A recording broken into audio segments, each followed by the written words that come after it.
সরকার ও মিডিয়ার বিরুদ্ধে একটি দলকে বিশেষ সুবিধা দেওয়ার অভিযোগ নাহিদের। বিচার সংস্কার এবং নিরাপত্তাহীনতায় জামায়াতের সঙ্গে জোট।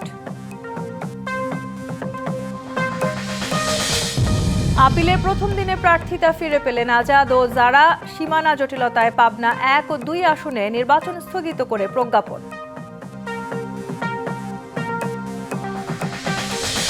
ভারতের আধিপত্য থেকে দেশকে মুক্ত করেছে অন্তর্বর্তী সরকার, দাবি আইন উপদেষ্টার। অংশগ্রহণমূলক রাজনীতি ও সমাজ চান সুধীজনরা।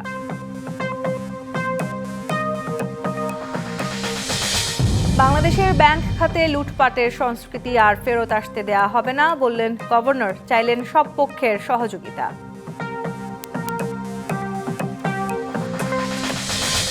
সরকার বিরোধী বিক্ষোভে উত্তাল ইরান। বিভিন্ন স্থাপনায় আগুন, নিহত বেড়ে 62। গুলি চালানো বন্ধ না করলে অভিযানের হুঁশিয়ারি ট্রাম্পের। সামনে অনেক চ্যালেঞ্জ দেখছেন বিএনপির চেয়ারম্যান তারেক রহমান, যে কারণে সকল মতপার্থক্যের ঊর্ধ্বে উঠে গণতান্ত্রিক প্রক্রিয়া অব্যাহত রাখার আহ্বান জানিয়েছেন তিনি। বলেন, মতপার্থক্য যাতে মতবিভেদ তৈরি না করে। একই সঙ্গে 5ই আগস্টের আগের পরিস্থিতিতে ফিরে যাবার সুযোগ নেই বলেও মন্তব্য করেন তিনি। আর স্বাধীন সাংবাদিকতা নিশ্চিতে বিএনপির বিশেষ ভূমিকা চান গণমাধ্যমের প্রতিনিধিরা। রাজধানীতে মতবিনিময় সভায় উঠে আসে এসব বক্তব্য। রাজধানীর একটি হোটেলে গণমাধ্যমের প্রতিনিধিদের সঙ্গে মতবিনিময় সভার আয়োজন করে বিএনপি। সভা শুরুর আগেই উপস্থিত সবার সঙ্গে কুশল বিনিময় করেন দলের চেয়ারম্যান তারেক রহমান।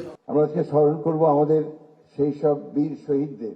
শুভেচ্ছা বক্তব্যে তারেক রহমানের স্বদেশ প্রত্যাবর্তনে মানুষের মাঝে আশা জেগেছে বলে মন্তব্য করেন দলের মহাসচিব। সমগ্র দেশের মানুষ এক বুক ভরা প্রত্যাশা নিয়ে তার দিকে তাকিয়ে আছে। গোটা জাতি আজকে অনেক বেশি আশান্বিত হয়েছে।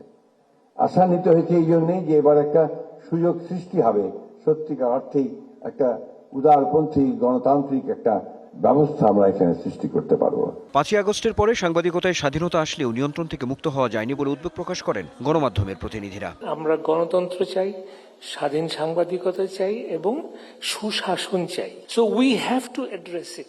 এবং এই সমস্ত ব্যাপারে আমরা স্বাধীন সাংবাদিকতা এবং আমি নিজে ডেইলি স্টার আপনাকে সর্বরকম সহযোগিতা করব। 5ই আগস্টের পর অনেকটাই স্বাধীন, অনেকটাই নিয়ন্ত্রিত এই কারণে বলছি, মব ভায়োলেন্সের কারণে আমরা অনেকটাই সাহসী হতে পারছি না। জবাবদিহিমূলক সাংবাদিকতা প্রতিষ্ঠায় আগামীতে বিএনপির বিশেষ ভূমিকা থাকবে বলে প্রত্যাশা করেন গণমাধ্যম ব্যক্তিত্বরা। তারেক রহমান সাহেব যদি ক্ষমতায় আসেন তাহলে উপস্থিত সাংবাদিকদের যে পরিবার আছেন এবং যারা আছেন তাদের পেনশনের ব্যবস্থা করবেন সর্বজনীন সরকারের আইনের ভিত্তিতে। কোন রাজনৈতিক দল যদি বিশ্বাস করেন, মানুষকে বলেন যে তারা গণতান্ত্রিক রূপান্তর চান, তাহলে একই সঙ্গে তার দাঁড়ায় তার সেই গণতান্ত্রিক রূপান্তরে সহযোগিতা করবার জন্যই গণতান্ত্রিক সাংবাদিকতার পরিবেশ নিশ্চিত করা। সামনে অনেক চ্যালেঞ্জ আছে জানিয়ে সকল মতপার্থক্যের ঊর্ধ্বে উঠে গণতান্ত্রিক প্রক্রিয়া অব্যাহত রাখার আহ্বান জানান বিএনপি চেয়ারম্যান। সামনে আমাদের অনেক কঠিন চ্যালেঞ্জ আছে, আমাদের মধ্যে বিভিন্ন রকম মতপার্থক্য আছে। সমাজের সকল মানুষের কাছে আমি একটি বিনীত আহ্বান রাখতে চাই, আমাদেরকে যে কোনো মূল্যে হোক ডেমোক্রেটিক প্রসেসটা চালু রাখতে হবে। হিংসা, প্রতিশোধ, প্রতিহিংসা একটি মানুষ, একটি দল বা যেভাবে আমরা বিবেচনা করি তার পরিণতি কি হতে পারে আমরা দেখেছি 5ই আগস্ট।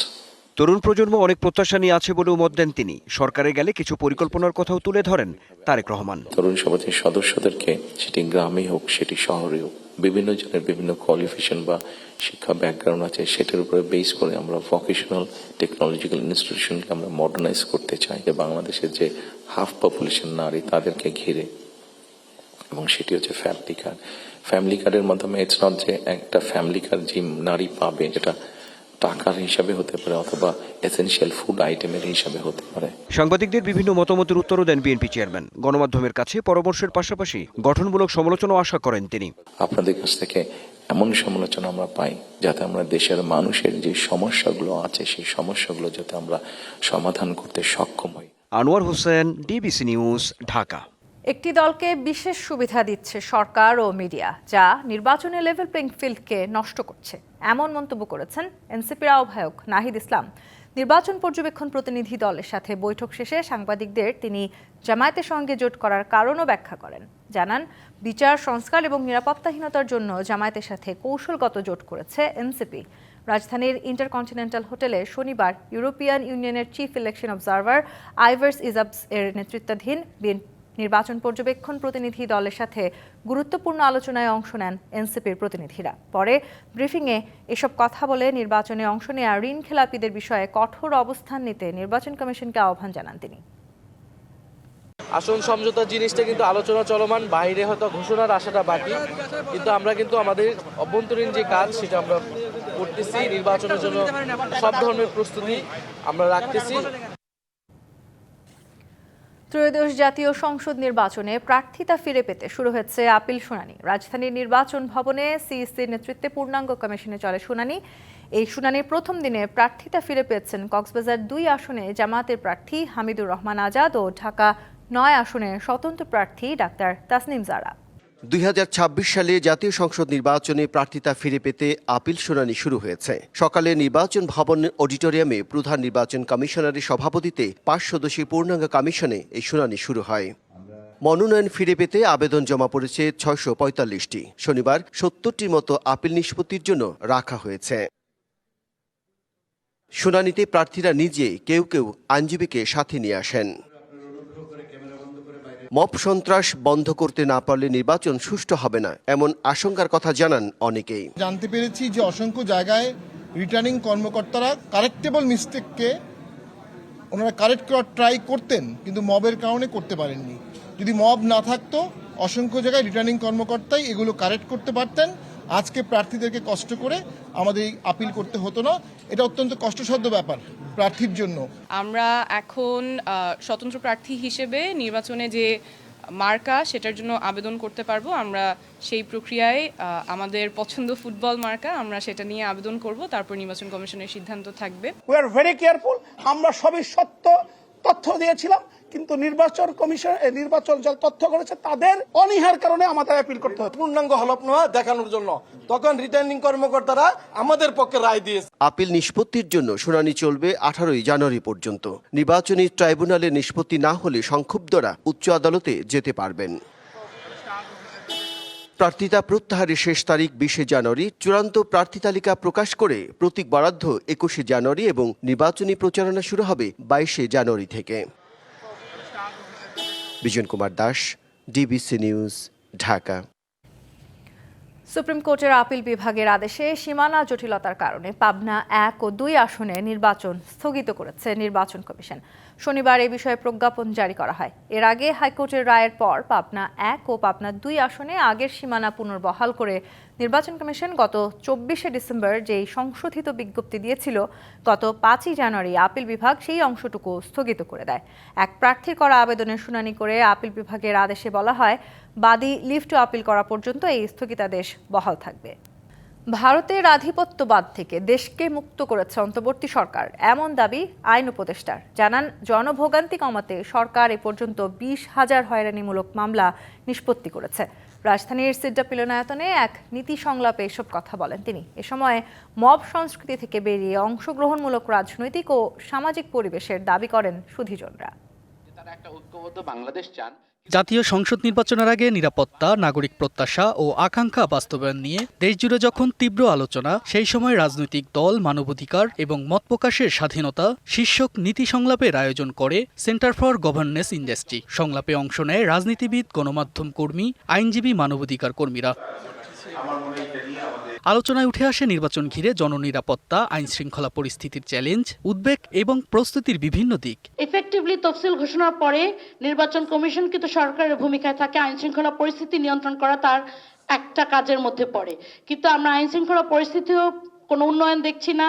মত প্রকাশ, অর্থাৎ আমার বিরুদ্ধবাদী তিনি যদি দুর্বল হন, তার মত প্রকাশ ঠিকই রাখা খুব সহজ এবং প্রতিনিয়ত মানবাধিকার লঙ্ঘনের মতো ঘটনাকে এড়িয়ে যাওয়ার কিংবা সেটা দলের পক্ষ থেকে খুব বড়ভাবে অ্যাড্রেস করবার সুযোগ আসলে খুব বেশি থাকে না। সংলাপে আইন উপদেষ্টা ভারতীয় আধিপত্যবাদের বিরুদ্ধে বর্তমান সরকারের সাফল্যের কথা বলেন। এই যে এই সরকার এসে ভারতের আধিপত্য থেকে বাংলাদেশকে মুক্ত করেছে, ভারতের যে আগ্রাসী একটা ভূমিকা ছিল সব জায়গায়, সেখান থেকে স্বাধীন কণ্ঠে কথা বলতে পারছে ডক্টর মোহাম্মদ ইউনূসের নেতৃত্বে। সংলাপে হয়রানিমূলক মামলা নিষ্পত্তিতে সরকারের কার্যকর উদ্যোগের কথাও জানান উপদেষ্টা। আমাদের যে 20,000-এরও বেশি হয়রানিমূলক মামলা, যেখানে প্রায় 5 লক্ষ আসামি ছিল বিরোধী দলের ভিন্ন মতের মানুষের, সেই মামলা প্রত্যাহার হয়েছে 20,000-এরও বেশি। দমন ভিত্তিক চিন্তা থেকে বেরিয়ে মানবাধিকার প্রতিষ্ঠায় রাজনৈতিক দলগুলোকে এগিয়ে নিয়ে আসার আহ্বান জানান বক্তারা। যারা পাবলিক ফিগার, পলিটিক্যাল ফিগার, তাদেরকে নিয়ে অজস্র কটূক্তি করা সম্ভব। আপনি ওর বিরুদ্ধে কোনো হুমকি ধামকি দিতে পারবেন না। আমাদের পালার যে সংস্কৃতি, আমাদের রাজনীতি এবং আমলাতন্ত্রে নিবিড়ভাবে জেঁকে বসেছে, সেটা থেকে উত্তরণের জন্য যে পরিবর্তনটা দরকার, সেই পরিবর্তনের জন্য যে কথাটা অনেকে বলেছেন, আমাদের রাজনৈতিক দলগুলোকে আয়নার সামনে দাঁড়াতে হবে। মব সংস্কৃতি থেকে বেরিয়ে মত প্রকাশের স্বাধীনতা ও মানবাধিকার নিশ্চিতের আহ্বান জানায় বক্তারা। তুষার আহমেদ, ডিবিসি নিউজ। ব্যবসায়ীদের সহযোগিতা ছাড়া সরকারের একার পক্ষে মূল্যস্ফীতি কমানো সম্ভব নয় বলে জানিয়েছেন অর্থ উপদেষ্টা সালেহুদ্দিন আহমেদ। রাজধানীর সিডডাপ মিলনায়তনে ব্যাংক ও আর্থিক প্রতিষ্ঠানের তথ্যভিত্তিক গবেষণা গ্রন্থ ব্যাংকিং আলমানাকের 7ম সংস্কারের মোড়ক উন্মোচন অনুষ্ঠানে তিনি বলেন, ব্যাংকিং খাত এখন অনেকটা স্থিতিশীল, তবে সুদের হার এখনই কমানো সহজ নয়। বলেন, ফ্যাসিবাদী শাসনামলে অনিয়ম দুর্নীতির মাধ্যমে এক শ্রেণীর সুবিধাভোগী ব্যাংক থেকে নামে বেনামে ঋণ নিয়ে লুটপাট ও পাচার করে এই খাতকে ধ্বংসের দ্বার প্রান্তে নিয়ে গেছে। তবে অন্তর্বর্তী সরকার এসে কার্পেটের নিচে থাকা অনেক গোপন তথ্য বের করেছে। হাতে নেওয়া হয়েছে নানা সংস্কার কাজ। দ্রুত বাংলাদেশকে সামনের দিকে এগিয়ে নিয়ে যান, মানে এইটাই সবচেয়ে আমাদের বড় চ্যালেঞ্জ। যাই হোক, কতগুলো ইস্যু আসছে, রেট অফ ইন্টারেস্ট কমিয়ে দেওয়া খুব সহজ কাজ না। রেট অফ ইন্টারেস্ট কমিয়ে দেওয়া, এইখানে আপনার ব্যাংকের রেটের সাথে ট্রেজারি বিলের রেট আছে, ইয়েল্ড রেট আছে, এগুলো চট করে একদিকে কমিয়ে দিকে আরেক দিকে, এটা বেলুনের মতো আপনি চাপ দিলে আরেকদিকে ফুলে যাবে, আলটিমেটলি ফেটেই যাবে। অতএব একটু কনসিস্টেন্সি লাগে। বাংলাদেশের ব্যাংক খাতে লুটপাটের সংস্কৃতি আর ফেরত আসতে দেয়া হবে না বলে জানিয়েছেন বাংলাদেশ ব্যাংকের governor doctor Hasan H Mansur.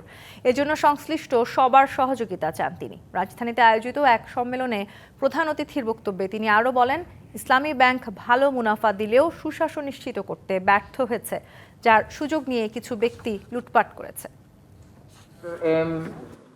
Dhaka বিশ্ববিদ্যালয়ের সিনেট অডিটোরিয়ামে আন্তর্জাতিক ইসলামী ফাইন্যান্স ও ব্যাংকিং কনফারেন্সের শেষ দিনে প্রধান অতিথি ছিলেন বাংলাদেশ ব্যাংকের গভর্নর। এতে অংশ নেন বিভিন্ন দেশের অতিথিরা। গভর্নর বলেন, ইসলামী ব্যাংক সাধারণ ব্যাংকের সঙ্গে প্রতিযোগিতা করে আমানতকারীদের ভালো মুনাফা দিতে পেরেছে, কিন্তু সুশাসন প্রতিষ্ঠা করতে না পারায় কিছু ব্যক্তি বা প্রতিষ্ঠান বিপুল অর্থ লুট করেছে। ঋণ বিতরণে স্বচ্ছতা নিশ্চিত করতে বাংলাদেশ ব্যাংক কঠোর নিয়ন্ত্রণ ব্যবস্থা নিচ্ছে। এজন্য একটি নতুন ইসলামী ব্যাংকিং আইন প্রস্তুত হচ্ছে বলেও জানান গভর্নর। শরিয়া বোর্ডকে শক্তিশালী ও সাহসী ভূমিকা রাখতে হবে। বোর্ডের সদস্যদের চাকরির ভয় করলে হবে না। অন্যায় করতে বাধ্য করলে তাদের উচিত চাকরি ছেড়ে দেয়া। বেক্সিমকো সুকুক বন্ড জোর করে বিক্রি করায় দেশের বন্ড বাজার ধ্বংস হয়েছে এবং মানুষের আস্থা নষ্ট হয়েছে বলেও মনে করেন তিনি। বাংলাদেশে আর কোনো আর্থিক লুটতন্ত্র ফেরত আসতে দেয়া হবে না। এজন্য বাংলাদেশ ব্যাংকের সঙ্গে একাডেমিশিয়ান সহ সবার সহযোগিতা প্রয়োজন। ইসলামী ব্যাংকিং খাতকে বিশ্বে উদাহরণ হিসেবে গড়ে তুলতে হলে সুশাসন, স্বচ্ছতা এবং শক্ত নিয়ন্ত্রণ ব্যবস্থাই এখন সবচেয়ে বড় চ্যালেঞ্জ বলে জানান কেন্দ্রীয় ব্যাংকের গভর্নর। রেদওয়ানুল হক, ডিবিসি নিউজ, ঢাকা। নির্বাচন পরবর্তী নতুন সরকারের বড় চ্যালেঞ্জ হবে বিনিয়োগ ও কর্মসংস্থান সৃষ্টি করা, আর অন্যতম বড় কাজ হবে মূল্যস্ফীতি নিয়ন্ত্রণ। এমনটাই মনে করে গবেষণা প্রতিষ্ঠান centre for policy dialogue CPD. সকালে সংস্থাটির ধানমন্ডি কার্যালয়ে বাংলাদেশের অর্থনীতি ও নির্বাচনী বাঁকে বহুমাত্রিক ঝুঁকি শীর্ষক সংবাদ সম্মেলনে সিপিডির নির্বাহী পরিচালক ফাহমিদা খাতুন বলেন, বছরের প্রথম দিকে খানিকটা সহনীয় থাকলেও পরে লাগামহীন হয়ে পড়ে মূল্যস্ফীতি। যেখানে সুদের হার বাড়াতে গুরুত্ব দেওয়া হলেও বিশৃঙ্খলা ছিল পণ্যের উৎপাদন ও বাজার ব্যবস্থাপনায়। সুদের হার বাড়িয়ে মূল্যস্ফীতি কমানো যাবে না উল্লেখ করে পণ্য সরবরাহ ও বাজার ব্যবস্থাপনায় নজরদারির কথাও বলেন তিনি। এ সময় সিপিডির সম্মানীয় ফেলো ডক্টর মুস্তাফিজুর রহমান জ্বালানি নিরাপত্তার ঝুঁকি এড়াতে ও আমদানি নির্ভরতা কমাতে অভ্যন্তরীণ গ্যাস কূপ খননের তাগিদ দেন। এখন যেটি প্রয়োজন যে সেটি হচ্ছে যে রাজনৈতিক অঙ্গীকার, প্রাতিষ্ঠানিক সংস্কার এবং নীতিগত সিদ্ধান্ত, এবং এই পদক্ষেপগুলি যদি প্রয়োগ করে সঠিক পথে বাংলাদেশ এগোতে পারে তাহলে আমরা সামষ্টিক অর্থনীতির যে গতিময়তাটা সেইটা আবার ফিরে পাবো। স্বেচ্ছাসেবক দলের নেতা আজিজুর রহমান ওরফে মুসাব্বিরকে গুলি করে হত্যার ঘটনায় শুটার সহ 3 জনকে গ্রেপ্তার করেছে পুলিশ। শুক্রবার দিবাগত রাতে মানিকগঞ্জ ও গাজীপুর জেলার বিভিন্ন স্থানে অভিযান চালিয়ে তাদের গ্রেপ্তার করেছে ঢাকা মহানগর পুলিশের গোয়েন্দা বিভাগ। শনিবার সকালে ডিবির এক শীর্ষ কর্মকর্তা গ্রেপ্তারের এই তথ্য নিশ্চিত করেছেন। নাম প্রকাশ না করার শর্তে তিনি বলেন, মুসাব্বির হত্যায় শুটার জিনাত ও পরিকল্পনাকারী বিল্লাল সহ 3 জনকে গ্রেপ্তার করা হয়েছে। গ্রেপ্তার আরেকজন তাদের সহযোগী। গত বুধবার রাতে রাজধানীর তেজগাঁও থানার পশ্চিম তেজতুরি বাজার এলাকায় দুর্বৃত্তদের গুলিতে মোসাব্বির নিহত হন। তিনি ঢাকা মহানগর উত্তর স্বেচ্ছাসেবক দলের সাবেক সাধারণ সম্পাদক। এই ঘটনায় গত বৃহস্পতিবার তেজগাঁও থানায় অজ্ঞাত পরিচয়ে 4-5 জনকে আসামি করে মামলা করেন তার স্ত্রী সুরাইয়া আক্তার। দেশে চলমান এলপিজির সংকটের কারণে বিপর্যস্ত হয়ে পড়েছে পরিবহন খাত। এই মুহূর্তে অন্তত 1000 অটো গ্যাস স্টেশন কার্যত বন্ধ হয়ে গেছে। সকালে প্রেস ব্রিফিংয়ে Bangladesh LPG auto gas station and conversion workshop owners association এমন তথ্য তুলে ধরেছে।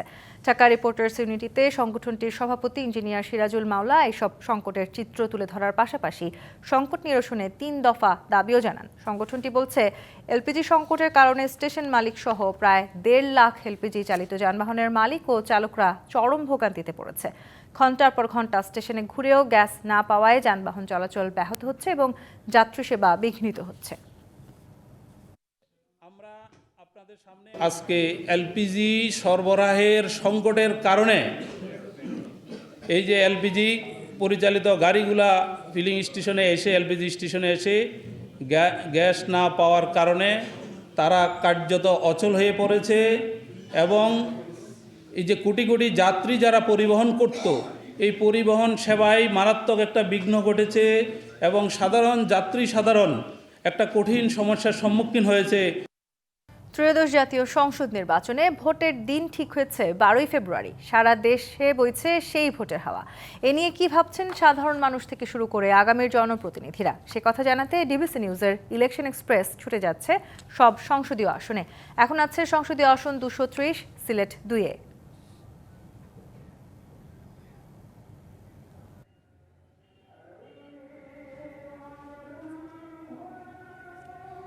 সিএসআরএম ডিবিসি ইলেকশন এক্সপ্রেস এখন রয়েছে সিলেট 2 সংসদীয় আসনে। আমার সাথে আছেন এসটিএম ফখর উদ্দিন, যিনি ওসমানীনগর উপজেলা বিএনপির সভাপতি। আপনাকে স্বাগত জানাচ্ছি। নির্বাচন তো সামনেই, তো আপনার দলের প্রস্তুতি বলবেন এবং সেই সাথে বলবেন প্রত্যাশা কতটুকু। ধন্যবাদ প্রিয় ভাই। আমরা অনেক আশা আকাঙ্ক্ষার যে নির্বাচন, অনেক কাঠগড় পরিয়ে, অনেক মানুষের রক্ত জড়িয়ে আমরা বিগত 24 সালের জুলাই আগস্টের আন্দোলনের মাধ্যমে আজকের এই পর্যায়ে আমরা উপনীত হয়ে একটা জাতীয় নির্বাচনকে সামনে রেখে আমরা আমাদের দলকে এই অঞ্চল সিলেট 2-এ, যেই অঞ্চল থেকে আগে ইতিপূর্বে নির্বাচিত হয়েছিলেন আমাদের সাবেক কেন্দ্রীয় সাংগঠনিক সম্পাদক জননেতা এম ইলিয়াস আলী, সেই সংসদীয় আসন আমাদের ওসমানীনগর এবং বিশ্বনাথে এই মুহূর্তে আমাদের দল থেকে এখানে প্রার্থী হয়েছেন, দলীয় প্রার্থী মনোনীত হয়েছেন বিএনপি চেয়ারপারসনের উপদেষ্টা বেগম তাসিনা রশদি লুনা। আমরা ওনার নেতৃত্বে এই অঞ্চলে আমরা দলকে সুসংগঠিত করে আমরা আমাদের 2টি থানাতেই, 2টি উপজেলাতেই আমরা দলকে সুসংগঠিত করে আমরা একটা সুষ্ঠু, অবাধ এবং অংশগ্রহণমূলক একটা নির্বাচনের দিকে এগিয়ে যাচ্ছি। এই নির্বাচনকে ঘিরে আমাদের নেতাকর্মীদের মধ্যে খুবই উৎসাহ দেখা যাচ্ছে। শুধু আমাদের বিএনপির নেতাকর্মীদের মধ্যে নয়, সাধারণ মানুষের মধ্যেও বেশ উৎসাহ উদ্দীপনা লক্ষ্য করা যাচ্ছে। আমরা আগামী নির্বাচনের মাধ্যমে এই দেশনেত্রী বেগম খালেদা জিয়া, সদ্যপ্রয়াত আমাদের যে নেত্রী, ওনার যে আকাঙ্ক্ষা ছিল গণতন্ত্রের জন্য এবং যে গণতন্ত্রকে এই দেশে পুনঃপ্রতিষ্ঠিত করেছিলেন শহীদ রাষ্ট্রপতি জিয়াউর রহমান, স্বাধীনতার ঘোষক এবং বাংলাদেশ জাতীয়তাবাদী দলের প্রতিষ্ঠাতা, সেই আশা আকাঙ্ক্ষাকে বাস্তবায়ন করতে আমাদের বর্তমান চেয়ারম্যান দেশনায়ক তারেক রহমানের নেতৃত্বে আমরা এই নির্বাচনে আশা করি একটা ভালো ফলাফলের মাধ্যমে আমরা বাংলাদেশকে একটা গণতান্ত্রিক রাষ্ট্র হিসেবে গড়ে তোলার প্রত্যয় করছেন। একটু বলতে চাই আপনার কথার সূত্র ধরে, আমরা সাধারণ মানুষের সাথে কথা বলেছি, তারা বলেছেন যে জনাব এম ইলিয়াস আলী যে একেবারে তৃণমূল পর্যায়ে উন্নয়ন করেছেন, সেই ধারাবাহিকতায় কিন্তু তাদের প্রত্যাশা একটু বেড়েছে। তো এবারের নির্বাচনের পর কিংবা জয়লাভের পর কি ধরনের উন্নয়নে আপনারা ফোকাস করবেন এই এলাকায়?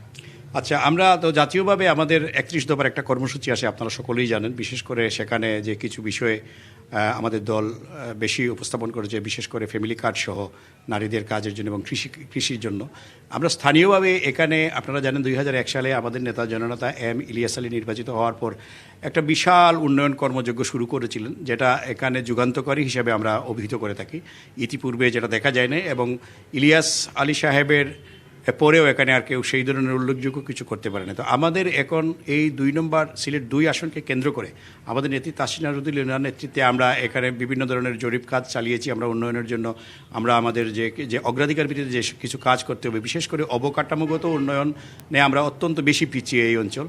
তো অবকাঠামোগত উন্নয়ন এবং যোগাযোগ অবকাঠামো বিশেষ করে এই উন্নয়নের জন্য আমাদের একটা পরিকল্পনা আছে, যাতে আমরা নির্বাচিত হলে আমাদের নেত্রী তাসনিয়া নজরুলের নেতৃত্বে আমরা এই অঞ্চলে একটা খুব ভালো উন্নয়ন করতে পারবো আমরা। এটা এই আসনে ইলিয়াস আলীর যে জনপ্রিয়তা কিংবা তাসনিয়া নজরুলের যে জনপ্রিয়তা, এর ধারাবাহিকতায় একটু ছোট্ট করে জানতে চাইবো আপনার কাছে সংক্ষেপে যে প্রতিদ্বন্দ্বিতা কেমন হবে অন্যান্য প্রার্থীর সাথে এই আসনে?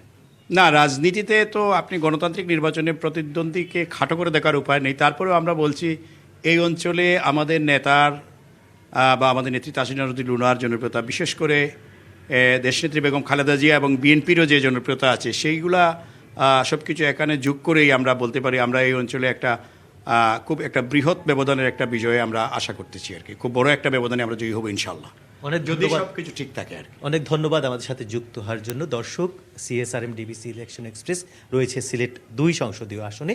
পরবর্তীতে সন্ধ্যে 7টায় আমরা কথা বলবো অন্য কোনো রাজনৈতিক দলের মুখপাত্রের সাথে। সে পর্যন্ত আমাদের সাথেই থাকুন। ঢাকার বাণিজ্য মেলায় এখন দর্শনার্থীদের উপচে পড়া ভিড়। কেনাকাটার পাশাপাশি পরিবার নিয়ে বিনোদনের সুযোগ থাকার ছুটির দিনে মেলায় আসছেন নানা বয়সী মানুষ। স্কুলের প্রস্তুতি থেকে শুরু করে ঘরের আসবাবপত্র কেনার সাথে ঘোরাঘুরি, সব মিলিয়ে মেলায় যেন এক আনন্দের ঠিকানা। ঢাকার বাড্ডা থেকে বাবা মার হাত ধরে বাণিজ্য মেলায় এসেছে ছোট্ট তাসনিয়া। নতুন বছরের প্রস্তুতি আর স্কুলের প্রয়োজনীয় জিনিস কিনতেই আজ তাদের এই আশা। রঙিন ব্যাগ, খাতা, জ্যামিতি বক্স সবকিছুতেই যেন তাসনিয়ার চোখে মুখে আনন্দ। আমার জন্য ক্লিপ কিনেছি, স্কুলের ব্যাগ কিনবো, তারপর ড্রেস কিনবো। শুধু তাসনিয়াই নয়, মেলায় ঘুরতে এসে প্রয়োজনীয় কেনাকাটা করছে আরিশা ও পারিশা। বাবা মার সঙ্গে সময় কাটানো আর নিজের পছন্দের জিনিস কেনার আনন্দে মুখর তারা। আমি আজকে একটা চকলেট কিনছি, আর 4টা স্কেল কিনছি। মেলায় এসেছি, সবার সাথে ঘুরছি, অনেক মজা লাগছে। পরিবার নিয়ে বের হওয়ার সুযোগ হয় না, তো আজ ছুটির দিন পরিবার দাবি করলো যে না আজ একটু বের হব, বাণিজ্য মেলায় যাব, তো সেই সুবাদে আসা। বন্ধুদের সঙ্গে সময় কাটানো আর কেনাকাটার জন্য মেলায় আসছেন তরুণীরাও। দেশীয় পণ্য, ফ্যাশন আর খাবারের স্বাদ নিতে তাদেরই আশা। ঘুরতে এসেছে ফ্রেন্ডদের সাথে, যেহেতু প্রথম এসেছি দেখি অনেক সুন্দর লাগছে, যেহেতু 1 মাস ব্যাপী মেলা। আমার কাছে মনে হয় যে বাইরের কান্ট্রিগুলো থেকে যে জিনিসগুলো আসে, যেগুলো আমরা সবসময় বাংলাদেশে পাই না, সেগুলোর জন্য বেসিক্যালি আসলে আসা এবং ভালো লাগে এগুলো দেখতে। কেনাকাটা, বিনোদন আর পারিবারিক আনন্দ সব মিলিয়ে বাণিজ্য মেলা যেন রাজধানীবাসীর ছুটির দিনের এক মিলন মেলা। Manjuma Afroz, Nilima, DBC news, Dhaka. Plan তো ভালোই, কিন্তু এই ফ্যালকন অ্যালুমিনিয়ামে কেন? কারণ সাধারণ অ্যালুমিনিয়ামে স্ক্র্যাচ ও মরিচা পড়ে নষ্ট হয় সহজেই। ফ্যালকন অ্যালুমিনিয়াম মাল্টিলেয়ার অ্যানোডাইজড হওয়ায় সম্পূর্ণ স্ক্র্যাচ প্রুফ ও দেয় life time guarantee. Falcon aluminium, নির্ভরতার প্রতীক। দেশেই লিভার ও কিডনি প্রতিস্থাপন সম্ভব, আর তা টেকসই করতে পারলে কমবে বিদেশমুখিতা। রোগীদের বিদেশমুখিতা প্রতিরোধে বাংলাদেশ গ্যাস্ট্রোএন্টারোলজি সোসাইটির 31তম বার্ষিকী সম্মেলন ও বৈজ্ঞানিক সেমিনারের উদ্বোধনী অনুষ্ঠানে কথা বলেন বক্তারা। এ সময় প্রধান অতিথি জাতীয় অধ্যাপক ডক্টর AK আজাদ খান বলেন, দেশীয় বিশেষজ্ঞদের হাতে চিকিৎসা সেবাকে বিশ্বমানের পর্যায়ে উন্নীত করতে হবে, যাতে গ্যাস্ট্রোএন্টারোলজি ও লিভার রোগের চিকিৎসার জন্য আর কাউকে বিদেশ যেতে না হয়। অনুষ্ঠানে বক্তারা লিভার ট্রান্সপ্লান্ট, এন্ডোস্কোপি, আল্ট্রাসাউন্ড সহ গ্যাস্ট্রোএন্টারোলজি সংশ্লিষ্ট রোগের আধুনিক চিকিৎসা সেবার বিভিন্ন বিষয় নিয়ে আলোচনা করেন। তারা জানান, সরকার এরই মধ্যে লিভার প্রতিস্থাপনের অবকাঠামোগত উন্নয়নের জন্য 50 কোটি টাকা বরাদ্দ দিয়েছে। চিকিৎসকদের দেশে ও বিদেশে আধুনিক প্রশিক্ষণের সুযোগ সৃষ্টি করতে হবে।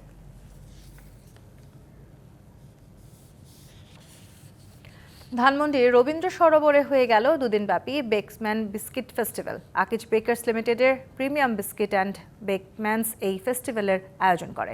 9 ও 10 জানুয়ারি অনুষ্ঠিত হওয়া বেকম্যানস বিস্কিট ফেস্টিভ্যালে ছিল নানা অ্যাক্টিভিটিস, শিশুদের খেলার নানা উপকরণ ও এক্সাইটিং সব ফান গেমস। এছাড়া ছিল বেকম্যানস এর অসাধারণ বিস্কিটের স্বাদ নেবার সুযোগ। এই আয়োজন সম্পর্কে Akij বেকার্সের executive director Mohammad Shafiqul Alam তুষার বলেন, ভোক্তাদের ভালো থাকার জন্য প্রয়োজন সুস্থ বিনোদনের, যা অসাধারণ কিছু মুহূর্ত তৈরি করে। ভোক্তাদের বিনোদনের জন্য 10মবারের মতো এই ফেস্টিভ্যালের আয়োজন করা হয়েছে।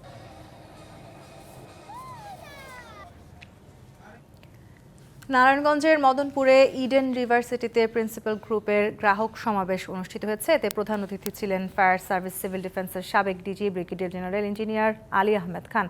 সকাল থেকে শুরু হওয়া দিনব্যাপী এই সমাবেশে প্রধান বক্তা হিসেবে উপস্থিত ছিলেন কোম্পানির ব্যবস্থাপনা পরিচালক ও সিইও কাজী মোহাম্মদ ওবায়দুল্লাহ। অনুষ্ঠানে সভাপতিত্ব করেন কোম্পানির চেয়ারম্যান অধ্যাপক ডক্টর AKM ফজলুল হক। গ্রাহক সমাবেশে ইডেন ইউনিভার্সিটির প্লট ক্রেতাদের মাঝে প্লটের বরাদ্দপত্র স্থানান্তর করা হয়। বক্তারা বলেন, প্রিন্সিপাল গ্রুপ তার কাঙ্ক্ষিত অগ্রগতির মাধ্যমে দেশের শীর্ষস্থানীয় ব্যবসা প্রতিষ্ঠান হিসেবে সফলতার সাথে এগিয়ে যাবে। বাংলাদেশে নিযুক্ত নতুন মার্কিন রাষ্ট্রদূত ব্রেন্ট ক্রিস্টেনসেন শপথ নিয়েছেন। আগামী 12 জানুয়ারি ঢাকায় মার্কিন দূতাবাসে যোগ দেবেন তিনি। স্থানীয় সময় শুক্রবার ওয়াশিংটনে মার্কিন পররাষ্ট্র দপ্তরের deputy secretary of state Michael R McFaul ক্রিস্টেনসেনকে শপথ বাক্য পাঠ করান। শপথ নেওয়ার পর রাষ্ট্রদূত জানান, তিনি বাংলাদেশে ফিরে আসতে পেরে আনন্দিত।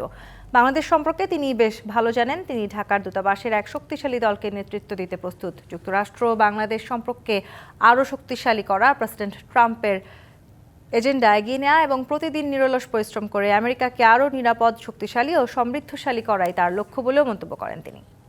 ডিবিসি সংবাদে এই ছিল এখনকার মতো। ডিবিসি নিউজের সংবাদগুলো পড়তে ভিজিট করুন dbcnews.tv আর ভিজিট করুন ডিবিসির ফেসবুক পেজ এবং ইউটিউব চ্যানেল। ডিবিসির সঙ্গেই থাকুন।